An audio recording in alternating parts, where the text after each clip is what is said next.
En agricultura, la familia, la empresa y la innovación se unen en Empresas Familiares e Innovación. Un espacio para reunirnos a conversar sobre empresas familiares, gobierno corporativo, innovación y transformación organizacional. Creemos que solo juntos comprendemos mejor el presente y co-creamos futuro. Todos los domingos a las 12 horas nos reunimos con destacados invitados e invitadas para compartir experiencias, aprendizajes y buenas prácticas. Empresas Familiares e Innovación es una presentación de Proteus, consultora especializada en management, governance e innovación corporativa. Conducen Gonzalo Jiménez y Alejandra Secarelli. Produce Victoria Uranga. Buenas tardes. Le damos una cordial bienvenida al programa de Empresas Familiares e Innovación. Soy Alejandra Secarelli y como cada domingo tengo el gusto de acompañar a Gonzalo Jiménez Seminario, presidente de Proteus, en esta aventura por desarrollar el único programa radial en Chile sobre empresas familiares e innovación. Muy buenas tardes, Ale querida, y a todos y todas las que nos acompañan en nuestro programa número 19. ¿Quién lo diría? Hoy día, domingo 23 de agosto, se conmemora el aniversario de la insurrección en 1791, poco después de la Revolución Francesa, ¿no es cierto?, en que los hombres y mujeres sometidos a la esclavitud en Saint-Domingue, la parte occidental de la isla de la Española, que al proclamar su independencia recuperó su nombre amerindio original, Haití. Esta revuelta se considera una reivindicación universal de libertad que va más allá de cualquier límite de tiempo y espacio. Apela a toda la humanidad y a las gestas que hemos tenido en nuestro país, ¿no es cierto?, en nuestra independencia, etcétera. Y en ese sentido la UNESCO instauró que todos los 23 de agosto se conmemorara el Día Internacional del Recuerdo de la Trata de Esclavos y de la abolición de la esclavitud, como una manera de recordar la importancia fundamental, ¿no es cierto?, y de la lucha con todas las formas de opresión y racismo, que hay algunas que lamentablemente se extienden hasta la actualidad. Y efectivamente, esto no es completamente un programa del pasado. Hay luchas hoy en día contra la esclavitud moderna, la trata de personas, etcétera, todavía está muy vigente. Entonces creemos que esta conmemoración y el recuerdo de nuestra historia como humanidad nos ayuda a construir un camino de la paz, del encuentro y de la libertad y dignidad para todos. De todas maneras, además, conmemorar es una forma de no olvidar y de avanzar sin duda hacia un futuro compartido. En esa apuesta, el recordar y compartir historias que nos dejan aprendizajes nos resulta clave y parece que nuestro programa en el día de hoy viene cargado de historias poderosas. Para eso, me encantaría que pudiéramos compartir un poco respecto de tu columna de esta semana, publicada en el diario Estrategia, donde reflexionas sobre un puente y un río muy particular. Tal cual. Esta es una historia del río Choluteca, se llama, es un nombre medio divertido para nosotros, y un puente hondureño, y fue contada por Prakash Iyer en la edición de mayo de la revista Business World. Era un puente magnífico que hicieron, Alejandra, tú no te lo podrías creer, 500 metros de largo, tecnología japonesa de punta, que soportaba las peores condiciones climáticas como tormentas y huracanes que les llegaban muy fuerte en esa zona, o nos llegan en el fondo. Y cuenta ayer que la alegría de la inauguración del puente desgraciadamente duró muy poco, ya que en octubre de 1998 el huracán Mitch causó estragos en Honduras. La lluvia de 6 meses cayó en 4 días y el río Choluteca inundó la región, dejando miles de damnificados y muertos. Se cayeron todos los puentes, eso sí, menos el Choluteca. A ver, pero por favor explícame, ¿qué hace que un solo puente se salve de tamaña de destrucción? Sí, bueno, la verdad que la explicación, como debiera contarle a mis alumnos de la Escuela de Ingeniería de la Católica, no está en la ingeniería ni en la tecnología. Al puente lo salvó el propio río. Suena poético, pero en realidad es casi patético, porque debido a las tremendas inundaciones, no me lo vas a creer, pero el río cambió de curso y dejó de pasar por debajo del magnífico puente y ahora pasa por un costadito ahí y lo saluda desde la orilla. ¡Wow! Una tremenda señal del universo, como dirían las viejas sabias, ¿no? Tal cual. Y en ese sentido, para los que somos un poco menos viejos, un poco menos sabios, ¿no es cierto? Esto actúa como una señal del constante cambio del que somos parte. En ese sentido es importante que siempre recordemos, y nuestros amigos de la agricultura y los agricultores que nos escuchan, ¿no es cierto?, saben muy bien que la naturaleza tiene ritmos y flujos infinitamente más antiguos y persistentes que los humanos, y que cada cierto tiempo se hacen evidentes. Pero en esa columna rescatábamos que esta historia nos sirve para reflexionar metafóricamente sobre nuestra relación con las transformaciones. Por ejemplo, si lo miramos en términos bien concretos y más pedestres, ¿cómo mi modelo de negocio fluye y se adapta al nuevo río de la existencia que estamos viviendo hoy en día? ¿Hacia dónde van los puentes organizacionales que estamos construyendo en nuestras empresas, etcétera, ¿no es cierto? ¿Cómo movilizamos nuestros recursos existentes para atravesar o navegar los ríos de hoy? ¿Contamos con puentes tendidos hacia los ríos del futuro o solo contemplamos vestigios de la historia? Nos estamos quedando como puentes sin río y tantas otras, ¿te fijas? Que son muy estimulantes de un pensamiento reflexivo y cuestionador. Totalmente provocadoras. Además que son preguntas que nos permiten cuestionarnos realmente sobre la necesaria adaptación. Ahora, algo que me llamó la atención es que en la columna tú también nos propones un cuestionamiento respecto de aquello que queremos conservar. Sí, efectivamente. Mira, hay una anécdota muy simpática que creo que la cuenta el doctor Maturana, creo que se la escuché a él o alguien la contaba a él, me parece que se lo dio directo, pero puedo equivocarme, que decía que se había encontrado con un amigo y le decía, oye, estoy creando un club de innovadores. Ah, mira qué bien. Yo justamente tenía la idea de crear un club de conservadores, le contesta Maturana, siempre paradojal en sus approach. ¿Y por qué? Porque de alguna manera esta historia, igual que el concepto de fondo del doctor Maturana, nos permite preguntarnos sobre lo que queremos que permanezca. Porque al igual que el río que se está moviendo, todo proceso de adaptación es también una instancia clave para identificar los elementos que queremos preservar. Por ejemplo, pensemos en los elementos tan relevantes en nuestras queridas empresas familiares, los valores, los principios, los legados, y de cara a eso poder cuestionarnos y desafiar nuestras prácticas, nuestras dinámicas e incluso ir repensando nuestras visiones que consideramos esenciales para pensar en las organizaciones y empresas familiares. Claro, como el clásico equilibrio del yin y el yang, y al mismo tiempo el cambio decidido, qué cambio decidido y qué conservar. En la columna, Gonzalo, tú también haces referencia a James March, profesor emérito de Stanford, fallecido hace 2 años, y colaborador estrecho de Herbert Simon, a quien queremos mucho y hemos hablado, ¿no?, mencionado de él en varios capítulos, sobre todo vos que lo tenés como muy cerquita también en la literatura. ¿De qué manera las ideas de March nos pueden colaborar en aprovechar los aprendizajes de esta historia del puente del río Choluteca? Sí, lo dije bien. Choluteca. Mira, March plantea que nuestras preferencias, gustos e intereses humanos, contra lo que muchas veces se supone, pueden ser cambiantes, pueden incluso ser inestables, inconsistentes e imprecisos. Y por lo tanto nos abre una posibilidad preciosa de que cambiemos nosotros y también nuestros stakeholders, ¿no es cierto?, al igual como cambió ese río.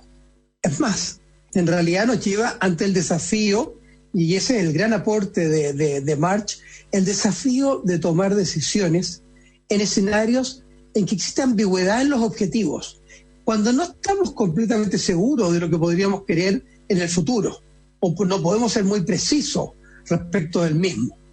Ante esta disyuntiva, que precipitaría a los tomadores de decisiones racionales, habituales, ¿no es cierto?, calcular todos los escenarios, todas las consecuencias, el valor alternativo, pero tornándose un ejercicio imposible por todos los cambios que pueden producirse.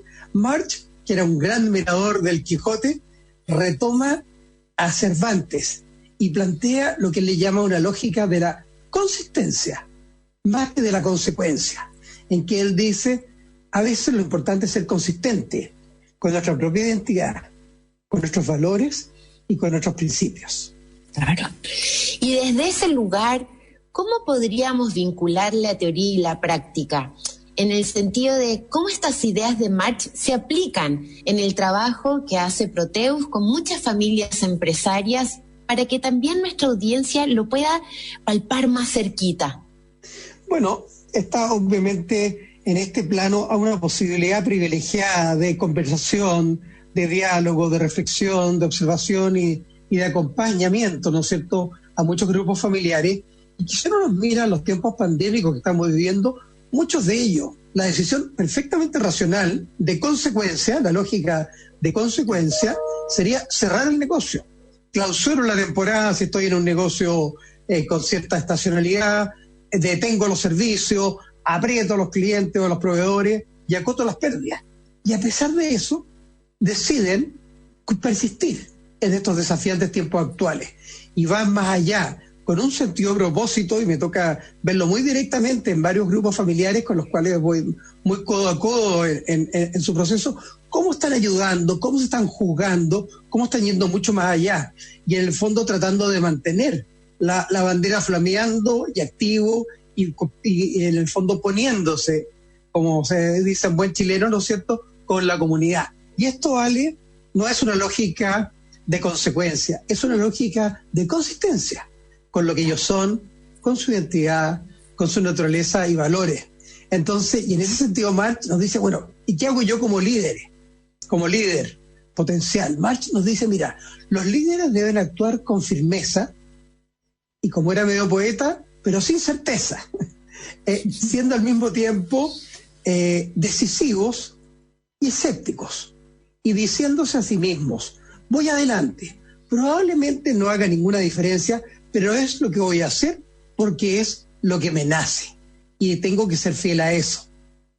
Entonces, de cara a esto, como dice el dicho, cuando suena el río porque piedras lleva, ¿no es cierto?, aparece el mensaje que tratamos de dar en esa columna, de abrirnos a escuchar nuevas conversaciones y entender que este mundo, no solo desde el estallido social, del coronavirus, el cambio climático, el mundo cambió y seguirá cambiando. Y por lo tanto nuestros valores organizacionales nos deben servir para responder, para inspirarnos y adaptarnos consistentemente, ¿no es cierto?, a las nuevas condiciones. Y también tratando de recrear un mundo más armónico, más equitativo, más generoso. Por lo tanto, finalmente el mensaje es, no nos aferremos a ningún puente inútil, ni forcemos al río que tiene su propia sabiduría. Es tiempo de navegar con él. Entonces, reitero mi compromiso de seguir navegando. Pero antes de terminar esta primera parte del programa, quiero dejar presentada a nuestra invitada del día de hoy. Ella es Bárbara Said Handal. Lleva años diseñando bellos jardines desde su empresa, BIK Paisajismo, hablando de naturaleza, ¿no? Y además es parte de la reconocida familia Said, por lo que tiene muchas historias que compartir con nosotros. Espérennos, ya volvemos en unos instantes.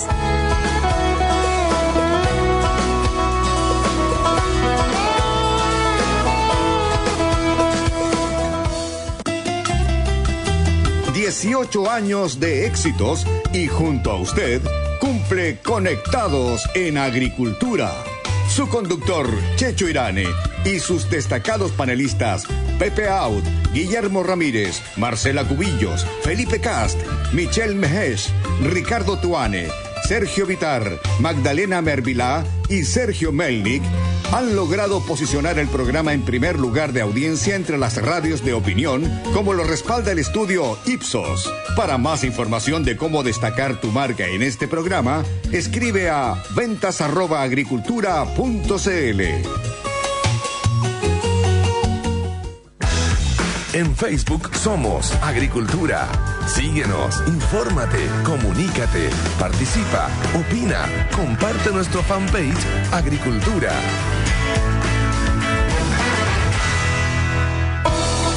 En Agricultura estamos en Empresas Familiares e Innovación con Gonzalo Jiménez Seminario. Ya estamos de vuelta. Esperamos que sean muchos los que se quieran sumar como auspiciadores en esta aventura por compartir aprendizajes sobre familias empresarias e innovación. Y como lo habíamos anunciado, hoy tenemos la posibilidad de compartir con una invitada maravillosa, Bárbara Said Handal. Ella dice que armó su propia carrera al unir estudios de botánica, arquitectura y diseño. Cofundadora de BIK, Paisajismo, de hace casi 40 años. Mamá de 4 niños y abuela de 9 nietos. Parte además del holding familiar de la familia Said, accionista de Embotelladora Andina y del Scotiabank, tras su fusión con el BBVA, en donde su familia son socios históricos.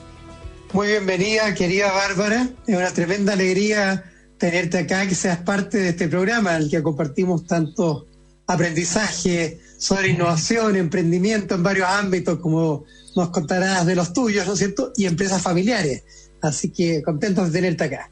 Así, gracias Gonzalo y gracias Alejandra y Victoria por tenerme acá, porque algo saldrá de mi experiencia y espero que sean buenas.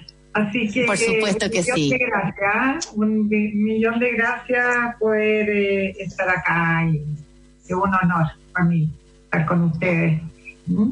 Y felices de tenerte, Bárbara. Siempre fuiste inquieta, así que sabemos que preferías hacer casitas para las hormigas o subirte a los árboles como con los primos en vez de jugar con muñecas, y que tu panorama ideal era un paseo al cerro con tu papá. ¿Qué de por ahí viene respecto de este amor inmenso por la naturaleza? Yo creo que, no sé, es algo que uno lo siente en el fondo. Yo me sentía muy bien estando afuera, estando mirando las plantas, jugando afuera. En algún momento me sentía mucho mejor que estar adentro de la casa, o los inviernos me producían no me sentía igual que cuando llegaba la primavera y sentía los pájaros, y yo creo que yo tenía una conexión con la naturaleza muy sensible. Entonces yo creo que, pero eso yo no me daba cuenta, yo lo único que sentía era que sentía. Me sentía bien, y yo creo que uno siempre busca en dónde se puede sentir bien y dónde está cómoda, aunque pueda estar en todas las situaciones y en todas las cosas, pero eso diría yo que es mi cercanía de la naturaleza conmigo. Como algo bien tuyo. Sí, o sea, eso me fue llevando a no sé, yo sentía que de alguna manera construía, porque esto suena bien divertido de hacerle casita a las hormigas, las cuales hoy día no las quiero, o sea, son una necesidad del ecosistema, pero yo ando espantándolas y no las dejo echar a la casa, pero después que éramos bien amigas, pero siempre como construyendo. Entonces esto de construir casas, de armar espacios inconscientemente, yo creo que me fue llevando de a poco hacia lo que era lo que es hoy día el paisajismo, y las subidas de mi papá con el cerro. Bueno, él no tenía mucho tiempo para subir al cerro, sino que las pocas veces que íbamos caminando, que nos hacía subir al cerro de San Cristóbal a ver a la Virgen, era una cosa larga, muy entretenida. Los paisajes iban cambiando. También nosotros vivíamos en Vitacura cuando no había muchas casas y las Naciones Unidas no estaba construida, entonces el sitio de Horacio que había ahí cerca del río era nuestro jardín, y era como libre, era como sentirse muy psicológicamente y sentimentalmente y todo muy, muy libre, muy parte de la naturaleza. Yo creo que es fundamental sentirse parte de la naturaleza porque somos parte de la naturaleza nosotros. Entonces hay que tomar conciencia que cuando uno sale, qué es lo que ve, aprender a apreciar lo que uno tiene, porque es lo que uno tiene en el presente en el fondo. O sea, uno lo ve, es lo que uno está en constante relación y es parte. Entonces hay que tenerle respeto, hay que trabajar con ella, no hay que ser la persona que vino a invadir los territorios, ¿me entiendes? Entonces, al formarse un respeto y una forma de trabajar con ella, tú aprendes como a entenderla. Y eso yo creo que también te ayuda a entender a la gente, a poderte estar en todas situaciones, a escuchar a la gente, cuáles son sus necesidades. Y yo lo encuentro que es muy bonito, porque nosotros, o sea, al hacer jardines no es imponer nuestro gusto, sino que es una forma de diseñarle e interpretar lo que quiere cada cliente para su propio uso. Entonces es una conversación muy rica. Entonces uno tiene que entrar y tiene que entender lo que quiere el cliente, y si tú lo ves que está equivocado en algunas cosas, hacérselo ver que no le conviene tal cosa, pero es todo como una negociación. Entonces tiene algo que ver también con esto de los directorios y de los directorios familiares, ¿sí? Porque yo siento que no me costó tanto la relación en llegar a un directorio, porque de alguna forma estaba acostumbrada a vender los proyectos, a poder tener una conversación armónica con los clientes, dejarlos contentos, trabajar con responsabilidad, usar no es barato hacer un jardín, ¿me entiendes? Entonces ser bien transparente. Entonces ahí como que uno va, no sé, como implementando los valores, todo, o sea, incluso cómo es el diálogo, la cara, la forma que uno dice las cosas. Todo eso es súper importante. Claro. Y yo creo que sirve para todas las áreas. Sí, oye, fíjate, Bárbara, que escuchándote me acordé de una anécdota familiar. Aquí voy a hacer una confesión por la radio. No una confesión, sino contar una anécdota. Cuando yo partí trabajando con las empresas familiares, al principio me costaba mucho entender las dinámicas, lo que ocurre, etcétera, en todo ese mundo. Entonces invitaba a mi mujer, que es psicóloga, es una brillante psicóloga de la Universidad de Chile, dedicada a la psicología clínica, entonces, y que efectivamente me ayudaba a entender qué diablo está ocurriendo, ¿no es cierto?, en este paisaje, en este jardín, como tú le llamas. Y por eso fue claro. Bueno, a esta altura algunos piensan que yo soy, pero no estoy lejos de serlo. Ella es la psicóloga. Pero lo más gracioso de esto es que en algún momento la Mónica, se llama mi señora, decide cambiar los pacientes por los árboles, las flores y los jardines. Entonces decide que la naturaleza eran seres superiores. Quizás probablemente mirando todos los defectos de su marido, llegó a esa conclusión. Y hoy día se dedica a trabajar la tierra. Pero estoy de acuerdo contigo, como que hay un paisaje familiar e interpersonal muy, muy parecido, muy común en ese sentido. Sí, pues es verdad eso, porque uno cuando está afuera, ¿te has fijado que cuando de repente alguien se enoja o qué sé yo, lo primero que tiende es como salir afuera, ¿no? O sea, como que afuera uno puede respirar, como que es como tu psicólogo, es como tu, no sé, es algo que te dice, te calma, de alguna manera. Y trabajar la tierra es muy... yo creo que se pueden hacer muchas terapias buenas. De hecho, hay en Estados Unidos,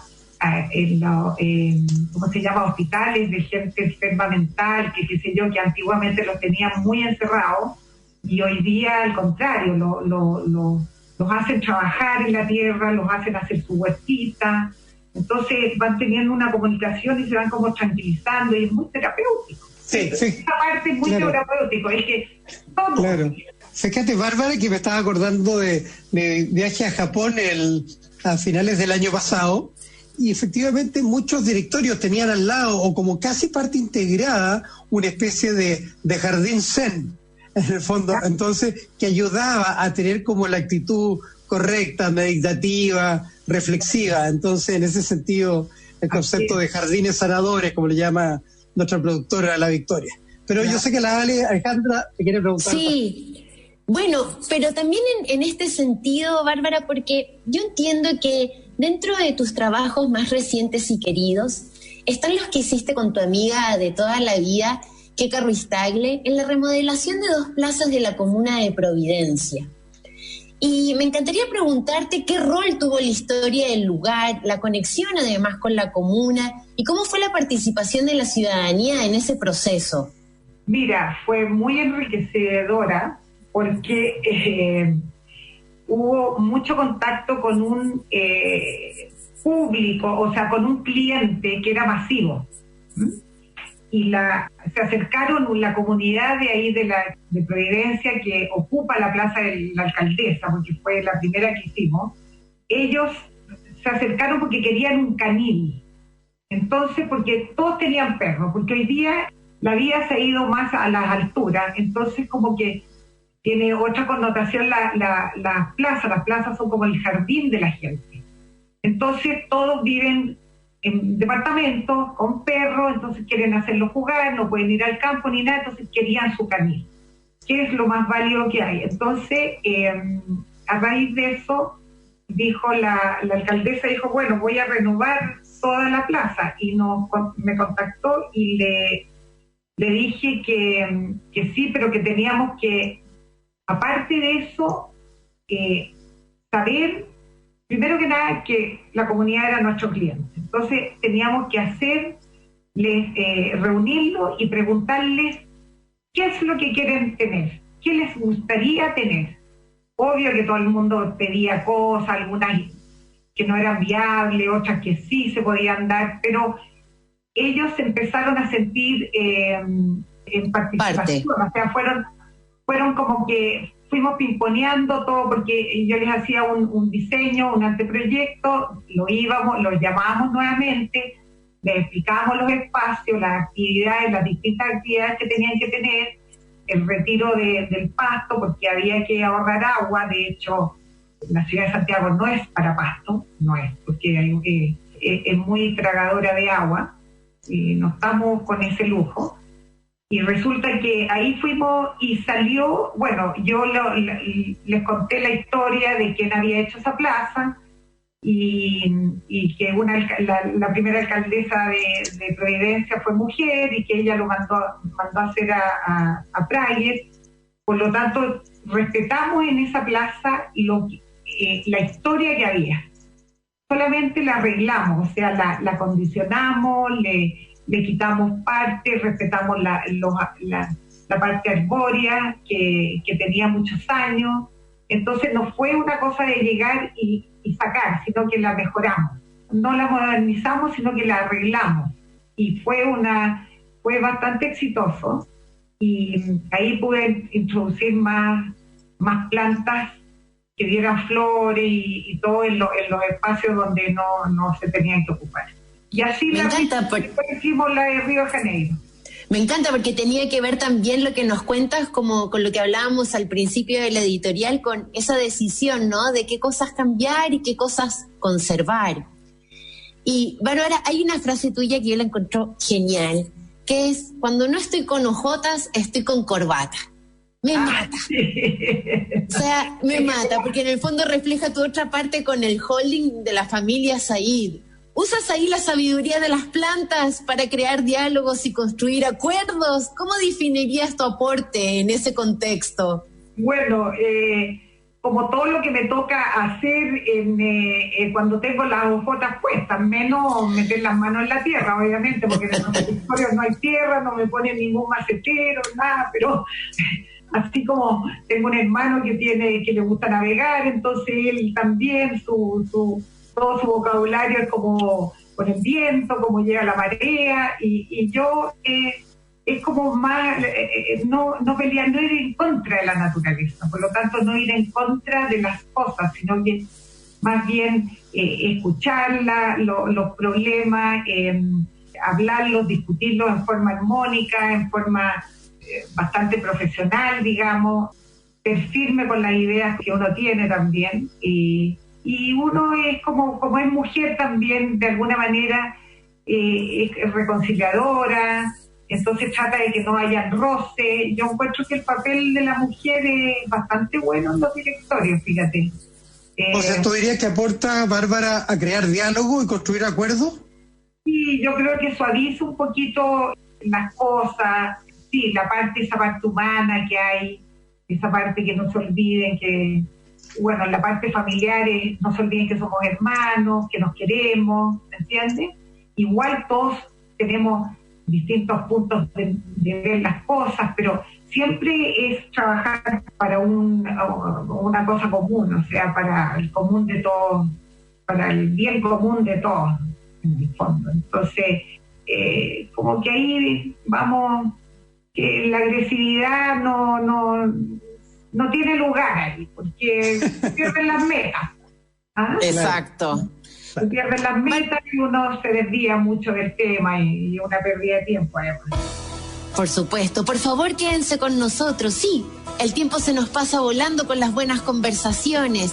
A nuestros auditores les recordamos que nos pueden escribir a empresasfamiliares@agricultura.cl. Además, que toda la información de Proteus está disponible en LinkedIn y que el podcast de este programa, para compartirlo o volverlo a escuchar, está disponible en radioagricultura.cl. Ya volvemos, estamos en Empresas Familiares e Innovación con Gonzalo Jiménez Seminario.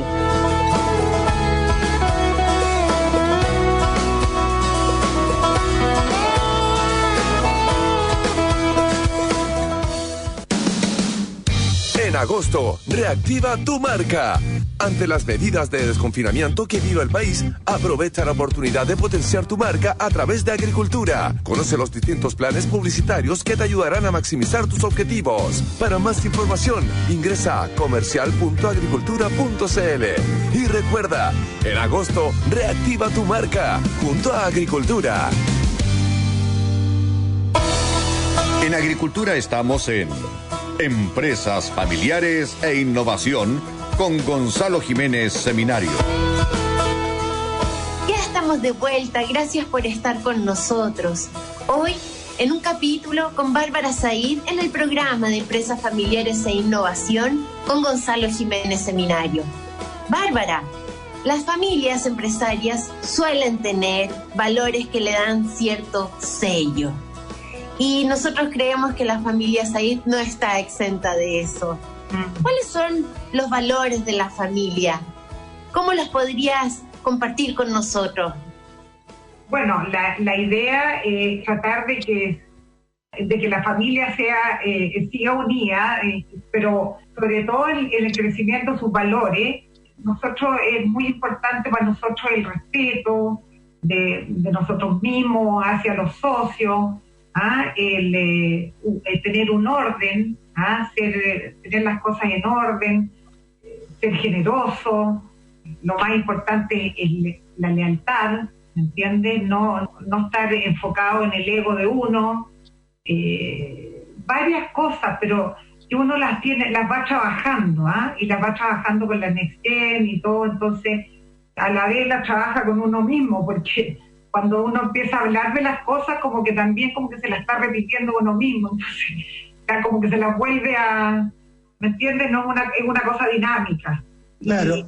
Fíjate que es interesante, porque toda la familia, como dice Alejandra, tiene sus valores. Yo creo que en usted hay un concepto que es muy valioso, que siempre me ha llamado la atención, que hay un concepto de sencillez también, de cercanía, sí. Esta cosa piola y un poco lo que tú dices, ¿no? Sí, somos todos como la vida, en los negocios nos ponemos serios y todo el respeto y todo lo profesional y todo, pero igual existe la talla, igual somos súper sencillos. Si uno no necesita las cosas, o sea, uno como que no necesita las cosas materiales, digamos, o mostrar, no, para nosotros suficiente que nos vean como nosotros somos en realidad. Entonces, sí, la imagen para nosotros es muy importante, dar una buena imagen, ser como uno es, con sus valores. Claro. Tratamos de ser siempre mejor, porque igual... Pero yo diría que somos una familia bastante sencilla. Fíjate que lo que he conocido y estudiado de tu papá, de su vida, creo que está muy representado en los valores. Él era como un hombre muy bajo perfil, por lo que entiendo, ¿no? ¿Puedes contarnos un poquito de su trayectoria empresarial? Sí, él era una persona de muy bajo perfil, no le gustaban mucho las entrevistas y igual las daba, pero siempre que fueran un aporte, digamos. Pero él siempre, no siempre, pero él, su inicio fue trabajar para la familia Said, con su papá, con los negocios de los tíos, y muy obediente, lo contrario, o sea, muy perseverante, muy respetuoso con los mayores, muy obediente, nunca se disparó, o sea, era muy, con muchos valores, y él nosotros, aparte de que nos transmitió esos valores, uno también a veces no necesita que se los transmitan, sino que al verlo, ver la actuación, la manera en cómo él se relacionaba y cómo trabajaba y todo, eso uno también le queda en la retina, lo absorbe, trata de ser, lo tiene como una admiración. Esa también es una buena parte de transmitir los valores que él nos dio. Y él se vino a independizar ya cuando tenía como 51 años realmente, donde empezó a trabajar en empresas, a emprender con su primo José, separado de esta gran familia que había, y les fue bien, fíjate. Bárbara, ¿y puedes contarnos un poco de los negocios que fundó, que desarrolló tu padre, don Jaime?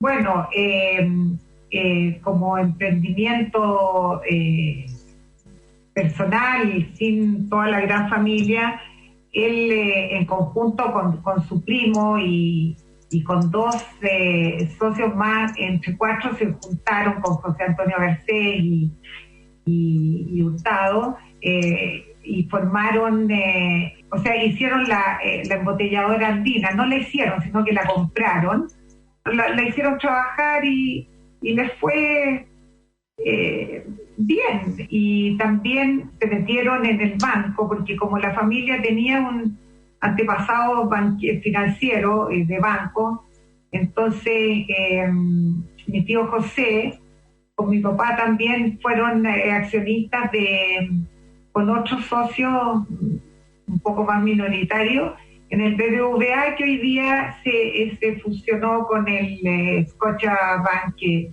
son parte de los accionistas. Pero ahí mi papá no estaba, ¿me entiendes? Él se murió cuando estábamos en el BBVA. Así que eso lo hizo ya más la generación nuestra, o sea, nosotros como directores. Bárbara, tú tienes 5 hermanos, además, con quienes comparten derechos y deberes en el Family Office. Así es. Y me encantaría preguntarte cómo se da esa dinámica de trabajar como hermanos y socios, considerando además que hay varones, hay mujeres y hay diferencias de edades entre ustedes también. Sí, hay diferencias de edades, hay distintas miras, porque los más mayores tenemos como más la experiencia de haber visto trabajar a la vieja ola, digamos, y los más jóvenes son más dinámicos, o sea, están más al día, igual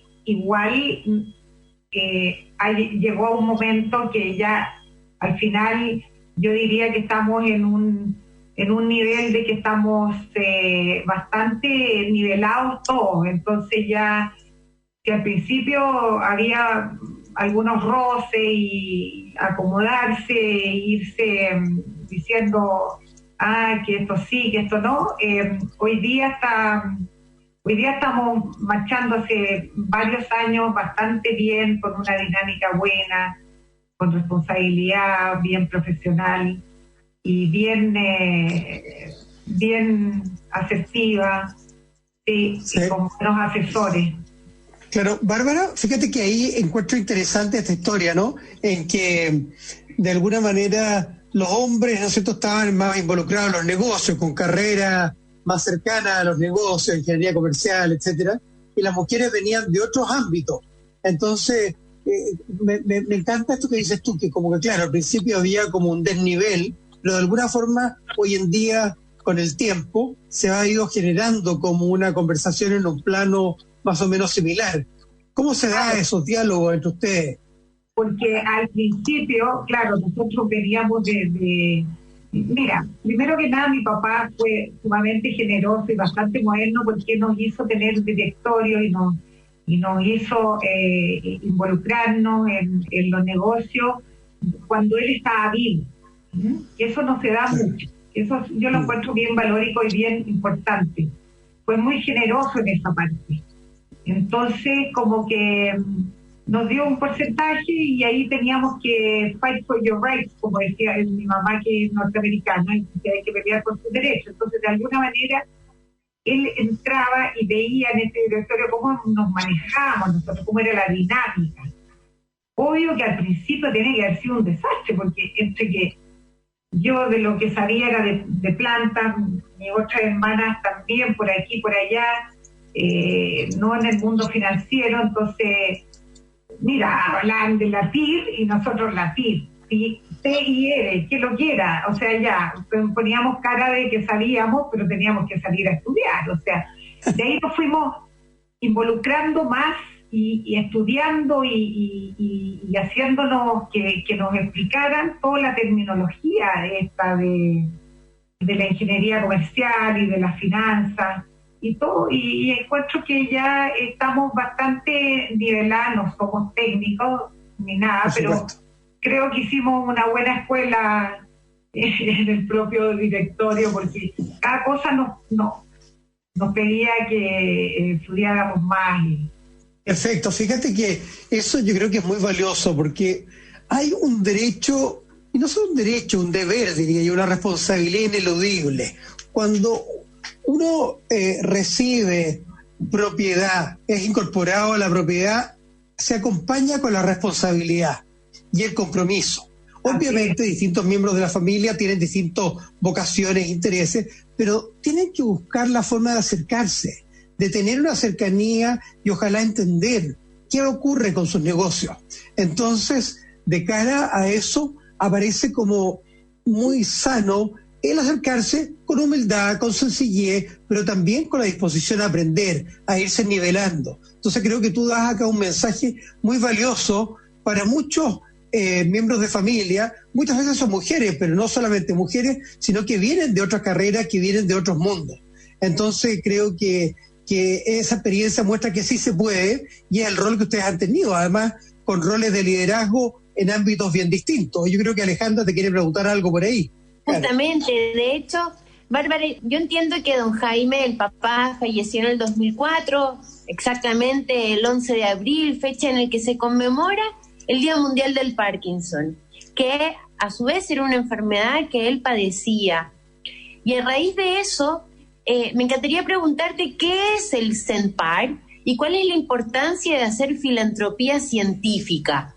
Bueno, resulta que, claro, a raíz de la enfermedad de mi papá y cómo vimos, porque le duró, fue bastante larga, y vimos que llegamos a una conclusión de que nosotros teníamos recursos para llevarlo afuera y que fuera medicado por doctores afuera y todo, porque acá no es insultar a la medicina chilena, que es muy buena, sino que no estaba tan preparado para los parkinsonios, o sea, habían cosas que faltaban, muchas cosas que faltaban. Entonces nosotros dijimos, tenemos que hacer filantropía, tenemos que dar algo de nosotros en agradecimiento al país, porque vimos que si la gente que tiene Parkinson y no puede salir, no tiene los recursos, tampoco la idea es de salir afuera a buscar medicina, ya que nosotros tenemos o sea, que podemos, así que lo hicimos, o sea, es una manera de contribuir con el país, digamos. Y no es una fundación, es un centro totalmente administrado por nosotros y nosotros pusimos plata ahí y nosotros mantenemos ese centro y vimos lo que faltaba, que eran como la kinesiología, estos fonoaudiólogos y terapia para los pacientes, terapia para los acompañantes y hacerle una mejora de vida a los mismos enfermos de Parkinson. Entonces, para que se puedan reintegrar al mundo del trabajo de alguna forma, no se sientan tan inválidos, porque claro, son gente que tiene mucha capacidad, son gente que no se pueden quedar así abandonados. Entonces, ha sido una bonita labor que lleva, que mi hermana está a cargo de eso y es un centro que está reconocido por de afuera, de los centros de Parkinson mundial. Entonces, es como nuestra chochera, digamos.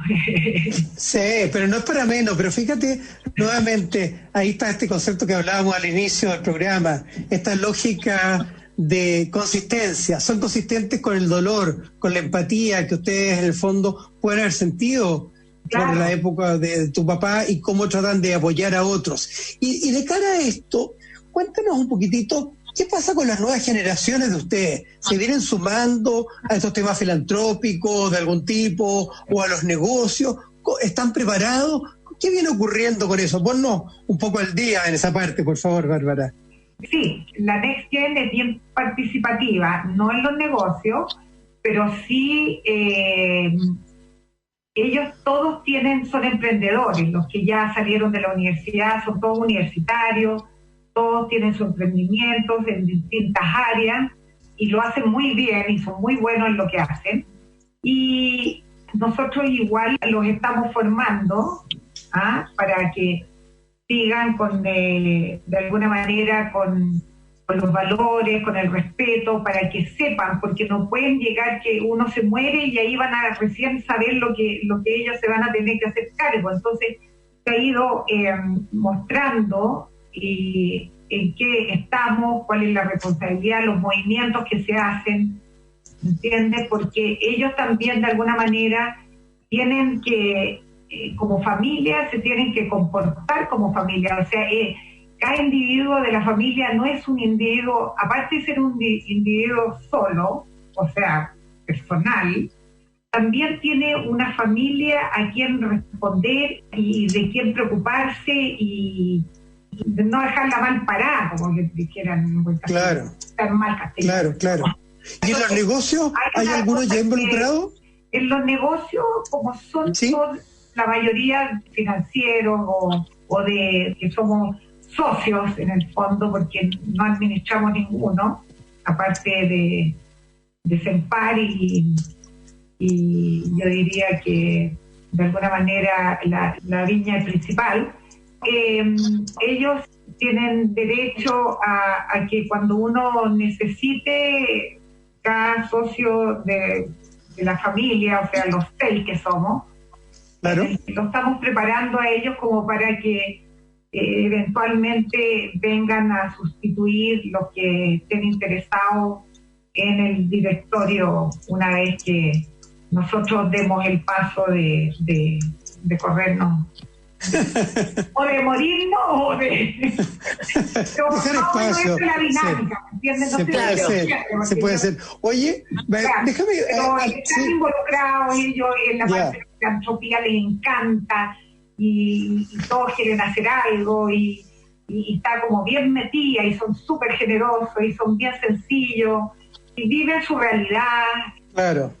Tienen claro que uno no es la misma realidad de ellos, entonces... Claro, han cambiado mucho las generaciones. Fíjate que igual no quiero dejar pasar esta bonita ocasión de tenerte acá por una experiencia de la etapa de la sucesión de tu padre, que recuerdo muy bien, que aprendí de usted en algún momento. Esta historia como los 4 socios de Embotelladora Andina, ¿no es cierto?, van incorporando a sus hijos y los van acompañando en el directorio.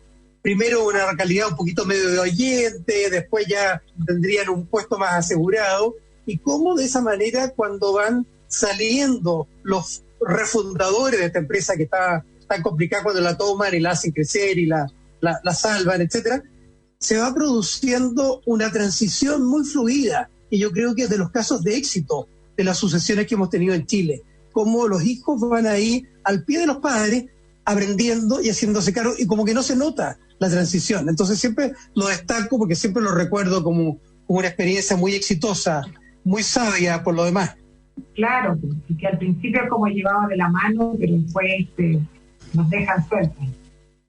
Bárbara, ¿y cuál ha sido para ti el concepto de éxito? ¿Qué ha significado el éxito económico respecto también de la responsabilidad que eso ha tenido para ustedes?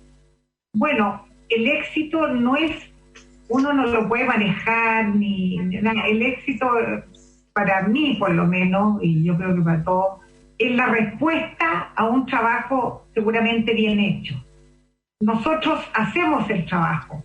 Ahora, que tengamos éxito o no tengamos éxito, eso va a depender de afuera, no de nosotros, ¿me entiendes? Porque el que te da el reconocimiento y el que te da siempre es una persona o gente o país de afuera. Entonces, lo importante, el reconocimiento, o sea, uno no puede trabajar para el reconocimiento, sino que uno tiene que trabajar bien. Y el reconocimiento es como un regalo, es como que te den un regalo, que te reconozcan, pero no es una cosa que sea tu finalidad, digamos.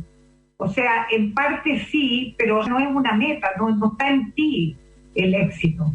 El éxito es el reconocimiento de un tercero hacia un trabajo bien hecho. Entonces, lo que nosotros más ponderamos es hacer bien el trabajo, ser buenas personas, ser generoso, poder estar en todas las situaciones, comprender a la gente, de alguna manera, enseñar si uno sabe, si tiene la facilidad para enseñar.